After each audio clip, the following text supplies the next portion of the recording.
Welcome to my YouTube channel AGM coaching এ1। আজ আমি তোমাদের সঙ্গে আলোচনা করব পুরুষ সম্পর্কে, অর্থাৎ ইংরেজিতে পার্সন সম্পর্কে। তো চলো ভিডিওটি শুরু করা যাক।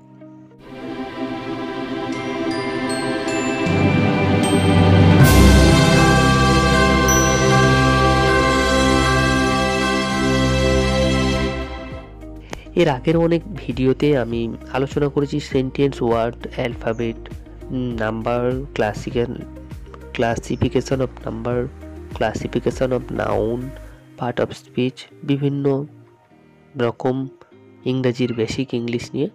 তো তোমরা সেগুলো দেখতে চাইলে অবশ্যই ডেসক্রিপশন বক্স ফলো করো। চলো এই ভিডিওটি আপাতত শুরু করা যাক। ইংরেজিতে পার্সন বা পুরুষ তিন প্রকার, যথা ফার্স্ট পার্সন, সেকেন্ড পার্সন এবং third person. First person I, we, us, our, ours প্রভৃতি প্রোনাউনগুলি হল first person. Second person you, your, yours প্রভৃতি প্রোনাউনগুলো second person. Third person he, she, it, they, them, Ram, Sita প্রভৃতি নাউন এবং প্রোনাউনগুলো হলো থার্ড পার্সন।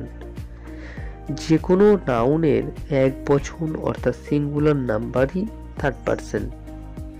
আই, ইউ ছাড়া আর সব প্রোনাউনই হলো থার্ড পার্সন। তো এইটুকুই মনে রাখলে হবে।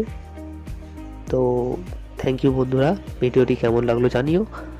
আর যদি ভালো লেগে থাকে তাহলে একটা লাইক করো, বন্ধুদের সঙ্গে শেয়ার করো এবং নিয়মিত এমন ভিডিও পেতে চ্যানেলটিকে সাবস্ক্রাইব করো।